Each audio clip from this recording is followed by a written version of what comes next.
faces and some new ones as well. Um, because of that, I know that some of you are going to know a little bit or quite a lot about what I'm saying because you've heard about some of these concepts too much, maybe. Um, but I'm going to try to straddle that boundary to make sure that everybody gets something out of this talk and take it from there. If you have any questions, do ask, and hopefully maybe Vrinda can point you to me during the talk as well. Happy to oblige. Um, so I'm going to speak to you about a new initiative at the University of Exeter, which is the introduction of a series of minor pathways for all our students. And this is part of a broader curriculum review, as Vrinda mentioned, called Curriculum for Change. We'll speak about all this in a second. But first, just a little bit about me. I'm based on our Cornwall campus. So for those of you not at the University of Exeter, we have a campus about 200 kilometers west of Exeter.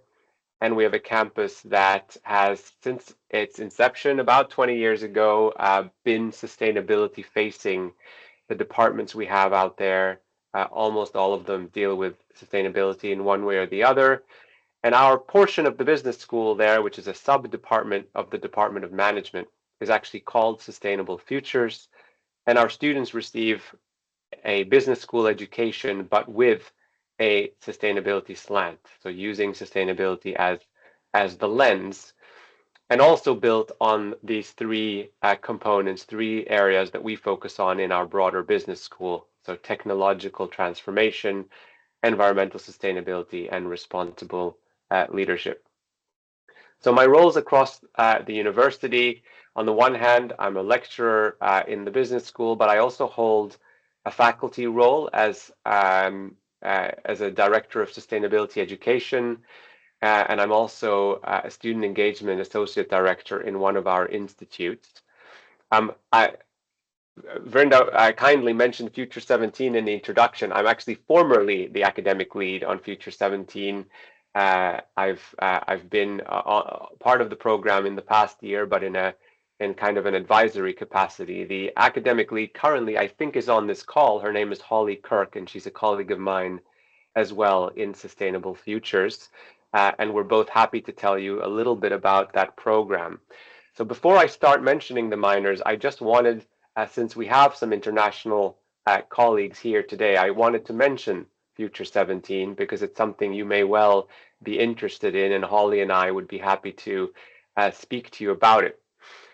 The long story short about Future 17 is that it's a credit-bearing module that Exeter runs alongside QS, Quacquarelli Symonds, and a network of universities based all around the world.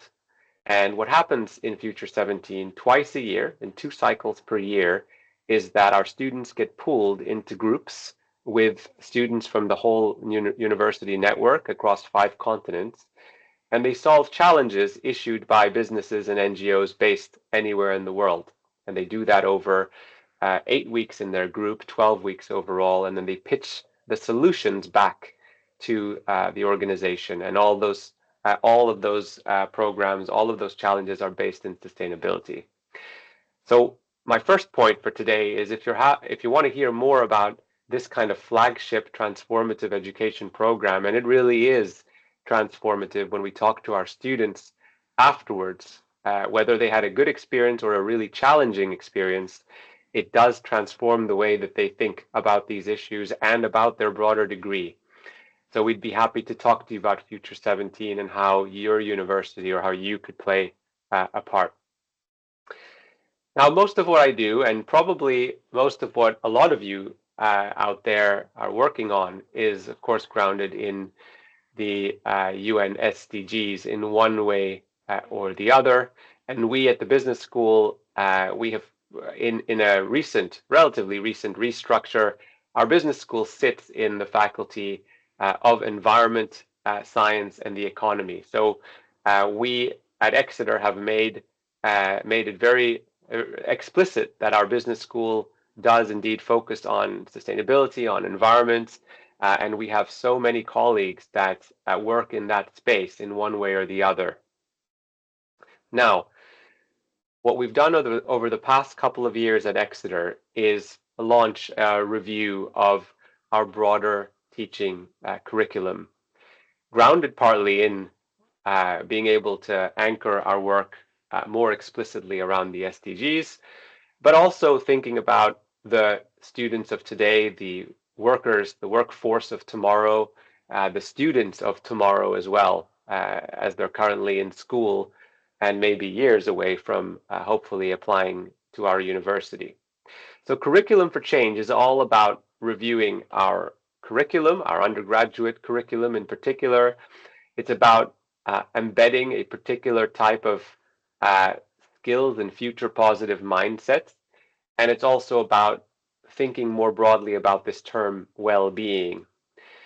And the main goal really is to benefit our students, our staff, so my colleagues, and the university more broadly.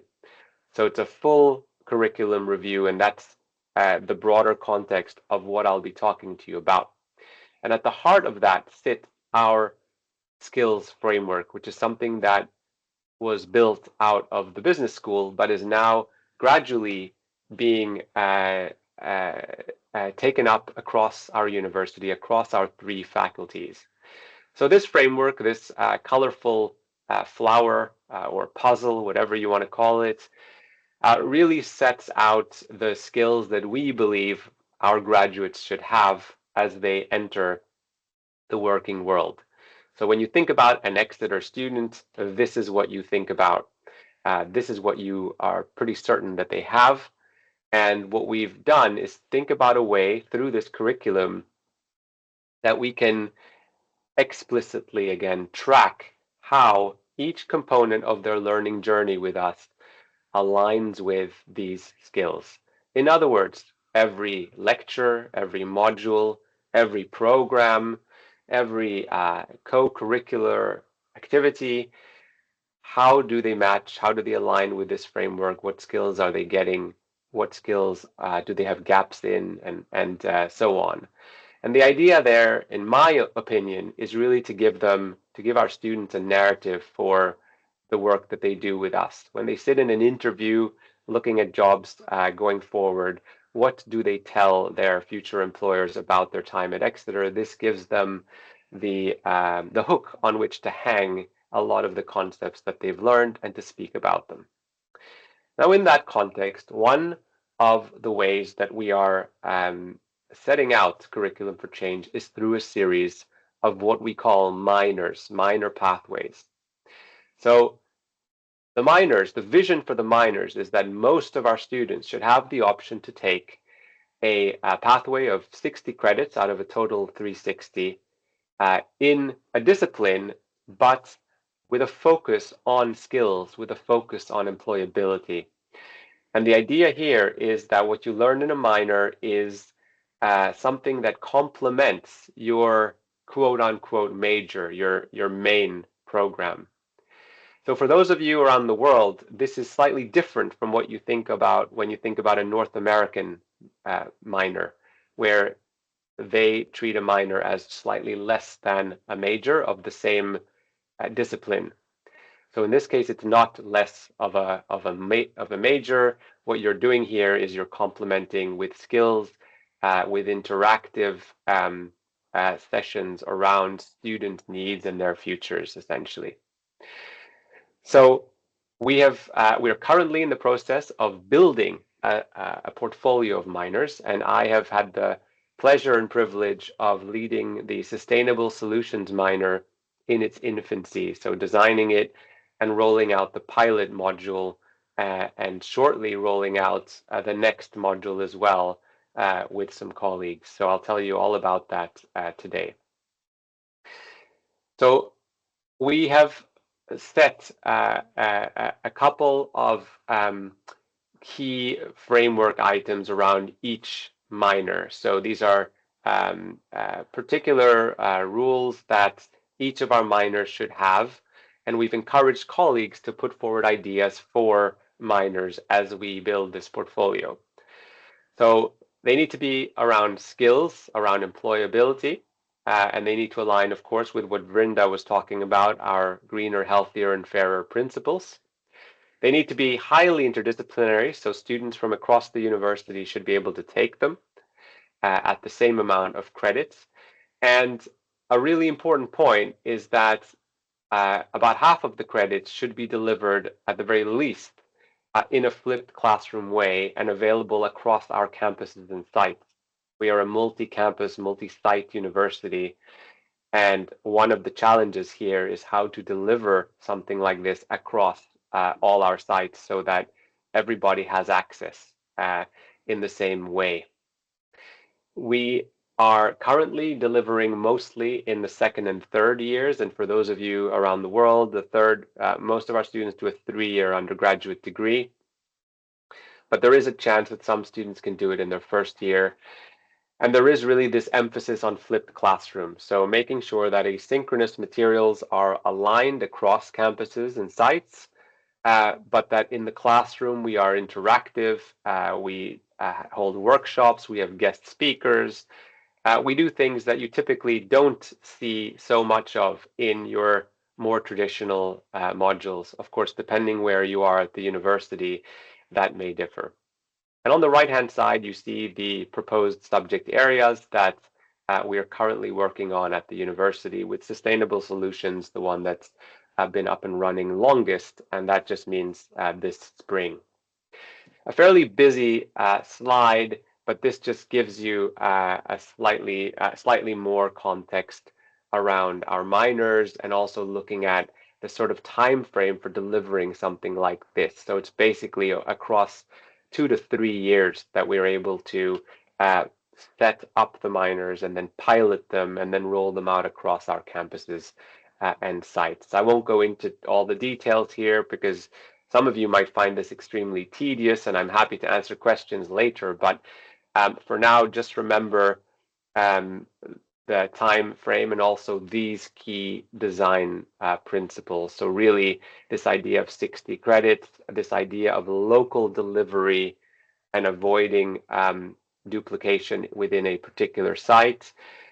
Remember, some of these modules may have many students on them, relatively many, so hundreds, if not, let's think 1,000 students on one. How do you break up local delivery to make it meaningful for students? Do you do it by site, by department, by faculty? These are questions that we'll have answered in a year or two once the pilots are up and running and we know what the numbers will look like. We have this idea of interdisciplinarity and how that aligns with skills. And so making sure that lectures or not lectures, but workshops are delivered by different departments, even different faculties to students. And then finally, this idea of the hub and spoke approach. So you have the online asynchronous materials at the center, and then a spoke of how things are delivered from there. So looking at the minor in sustainable solutions, this is the one that I designed and has been up and running now. This minor is all about thinking about sustainability slightly more broadly than just what you find in the textbook. This is about developing solutions, critical thinking skills, ways of communicating in sustainability, and looking at leadership.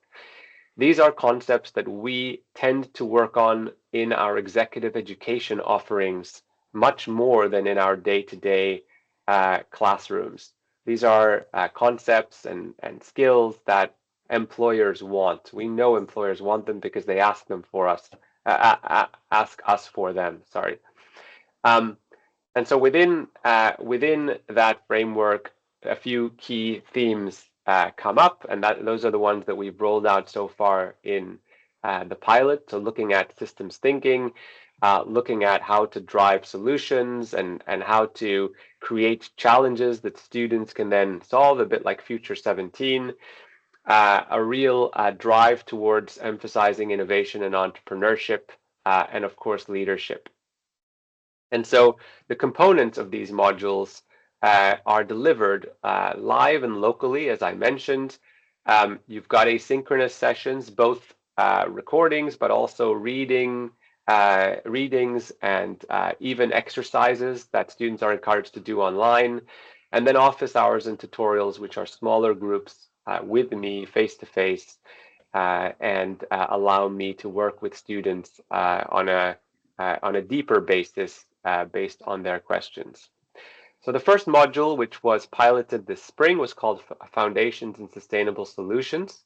It was piloted on our Penryn campus, and next year it will be piloted at Exeter, and it will be led in Geography Exeter, for those of you who work at our university, just so you know. So this module sets the scene for the type of work that I've just mentioned and for the sequel, if you want to call it that, which is called Advances in Sustainable Solutions, which is a third year module. The assessments, importantly, are slightly different also from what you would get in a normal I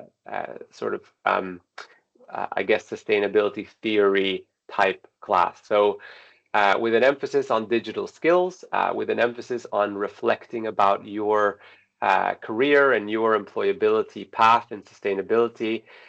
On the one hand, students have to create a digital poster where they tackle a challenge faced by the university in sustainability. So they have to explore and research something that the university is doing and what they could be doing better. And they have the choice to tackle one academic's particular role or an entire university operations in waste management or water consumption or whatever relating to that. The idea here is to take that challenge to come up with workable solutions, speaking to experts about it, and then presenting it, communicating it back to the class in this digital poster format. And then the second assignment is a reflective showcase where they take writing that they carry out every week of the module in a sort of diary format. They write 500 words a week over 12 weeks, and then they distill that into a digital showpiece, showcase website, which teases out the highlights. They can use audio, they can use video, and they can reflect on how each week of the module has impacted on their view of themselves, of sustainability, of their careers and their degrees. Final slide really is that I've tried to anchor the whole module because it's so disparate and features content from colleagues in politics, in engineering, in the business school, in biology, and so on. I've tried to anchor the whole thing in around this idea of becoming a change maker, of driving change. And to do that, we essentially ran a book club, I guess you can call it, throughout the module. And so they read a certain chapter or number of chapters each week, and those readings contribute to their weekly reflections, which then contribute to their final showcase assessment. And then we have the author of the book here on your left speaking to the class at the end of the module. So they had a Q&A after reading his book and then working with him. So Alex Budak is a business school scholar at UCLA. And so that gave the minor module a line, a thread that ran through the entire module. So finally, on the right, what you see is a diagram really of how we see our skills sitting in the sort of broader lives of our students and how our students then relate to their degree, their career, their community, and where everything sits so that they can understand it better. And that's, I think, a good place to end. And I'm happy to answer questions on this program or about Future 17 now, or just email me beyond today. Thank you so much.